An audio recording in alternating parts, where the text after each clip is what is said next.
Often on this program, we've looked at the enormous problems facing poor young people growing up in the inner cities. Today, a Lucky Severson story about giving hope to some of those kids in the poorest part of Washington, D.C., Anacostia.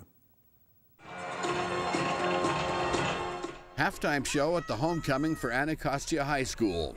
A big time for any high school kid, but something was missing here: parents. The school has more than 900 students, but only a few of the mothers showed up, and there was hardly a father to be seen. Listen to the personal resumes of some of the students and former students. When I was 8 years old, I joined a gang. I've been in a gang ever since. And I've done things that have threatened my life and others' lives. You know what I'm saying? What kind of trouble are you getting into? Fights, drugs.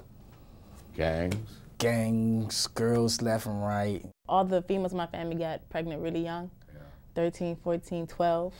In fact, one girl in 9 will get pregnant while attending Anacostia High School. Less than half the freshman class will graduate. Drugs and violence, broken families. It's amazing that they even go to school. It's amazing that they even have some of the successes that they have. You know, I mean, they're real heroes because they go through so much, and they just they keep trying. They keep trying to, you know, to make things happen. LaWanda Harris knows she spends most of her working days in the neighborhood. When you have young people and you say, you know, what do you want to be when you grow up? Some of them just, you know, look at you like, why would you ask me that question? Why would I dream when I'm either probably going to end up dying or I could end up in jail? But in this neighborhood, something different has been happening. 10 years ago, Steve Fitzhugh and Ricky Bolden, both of whom played in the National Football League, helped raise enough money to buy this former crack house at 17th and Q Streets. And when we began the house, we needed the house to be a place that was a refuge, as a safe place, a safe haven for students to come after school. During the drug wars in Washington in the late 80s, bodies were dumped along this railroad track a block away. So many bodies, the police called it Murder Row. That crack house, now known simply as the House, has expanded.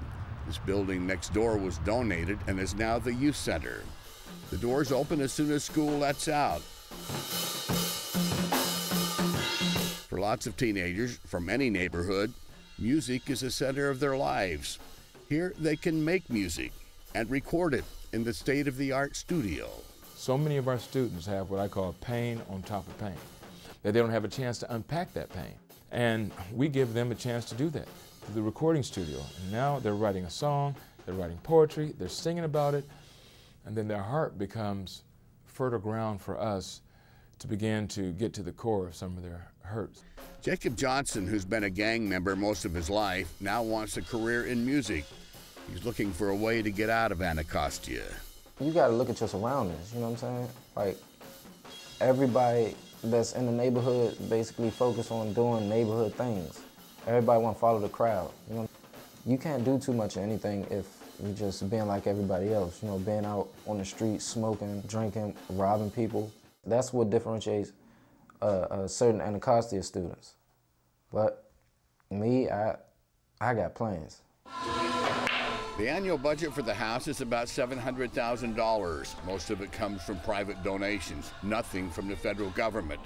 The house has 90 kids this year. It provides them with things to do they can't do anywhere else in Anacostia. These kids come in here and we have games, and we just start hanging out. We start playing video games with them. We play pool with them. We hang out with them in the studio, and we build a relationship, and they start to trust us. It's more than a place where kids can go after school. It's more than a place where they can find adult role models. The house offers a faith-based message that says, your life matters and we care. The staff and volunteers are required to be born-again Christians, but they are very careful not to force religion on the kids, many of whom have a skeptical view of God and church. There are a lot of students who would love to live a righteous lifestyle, but they don't necessarily want to be like the church people they understand religious people to be. And a lot of these students have been have become victims of adult failure in their lives. So we try as a staff, as a team, not to beat them over the head with the Bible. Let's present a little scenario real fast. Scenario. One afternoon a week, the kids are given what's called a life session. It's a religious moral message delivered in their language. Calvin sees Jada, and Jada sees Calvin one day.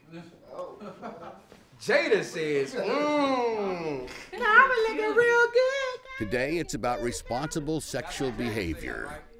So Jada is interested in Calvin, and she wants to, you know, do with him. But the broader idea is not to follow the crowd, to see the difference between right and wrong. How do you know the difference when all you see around you is a bunch of people coming up doing the same stuff? How do you know the difference when you see your mom's having a hard day at work and she come home and she crack and crush a whole six-pack by herself? How do you see that a different way when you see your cousin and all he talking about is how he a bigger man because he smashed off another one? But this is what Jesus said. Jesus said, I am the way. He said, and the truth and the life. There was one student, the first time I saw him, it was the first time ever, I said, oh God, don't let this guy come to the house. No, I just didn't want this guy to come to the house. Fast forward 3 years, the same guy graduates last year with a 3.6 grade point average. And he was one of our baptism candidates. He's one of our students. He even played Jesus in the Easter play. Just look for your name. The kids aren't required to attend these live sessions, but if they do, they get points, and points lead to field trips, which are important because the world for most of these kids does not extend beyond the few square miles of Anacostia.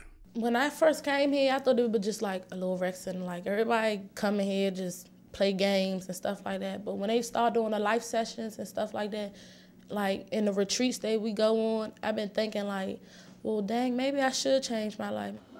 The house doesn't provide an academic program, but it is a place for kids to do their homework. And LaWanda Harris says the house's faith message gives them a purpose, a reason to stay in school. When I believe that there's something greater and there's a reason why I'm here and there's a purpose for my life, you know, that's where faith comes in, you know, and so that's where, when I start to believe that, you know, God is real and there's a plan, now I want to know, well, what is that plan? All my life, the only person that was there that genuinely cared was my mother and my brothers. You know, I never felt like anybody else cared till I came to the house. They helped me out and stuff. Like, for right now, I could have been dropped out of school, pregnant, or something like that, but coming to the house, like, really made me, like, a better person. I want the people that were in the same or similar situations as mine to look at me and hear the things that I say and realize that I was right there in their shoes, and it's hope in the unseen. The house recently celebrated its 10th anniversary, and it had something to celebrate. My name is Tanika Smith. I am a freshman at St. Paul's College. My name is Paul Spires. I'm a freshman at Prince George's Community College. Of the 15 high school seniors who participated at the house last year, 9 have gone on to college. The year before, there were 10. I don't normally get this kind of emotional, but I had a flood of hundreds and hundreds of young faces that have come through the house. And if it had not been for 17th and Q, a number of those young people never would have made it. My time with Denver was pretty limited, and you know, I tell people all the time, NFL stands for not for long. But but it was a great experience, but nothing can compare to a young man or young woman who has a new lease on life. And I told someone, that's my Super Bowl. And every Thursday afternoon at the house, a message of hope for the kids of Anacostia, this dangerous corner of Washington known as Southeast. I promise you, if you're committed to taking your walk to another level, I promise you, your lifestyle, the life you live, will get better. We can live a better life. God has blessed me, man, but guess what? God said, Warren, that's not enough. I want you to go to Southeast, and I want you to help somebody else the way I helped you. then they're going to live life to the full, where their parents will, their children will, their grandchildren will too, and Southeast is going to look a lot better. Not because Southeast has changed, but because you has changed. So let's bow our heads. The house closes its doors each night at 7:30. After that, the kids will be back on the streets, at risk. But over the years, hundreds of kids have gone through this place, better prepared to beat the odds. For Religion and Ethics Newsweekly, I'm Lucky Severson in Washington.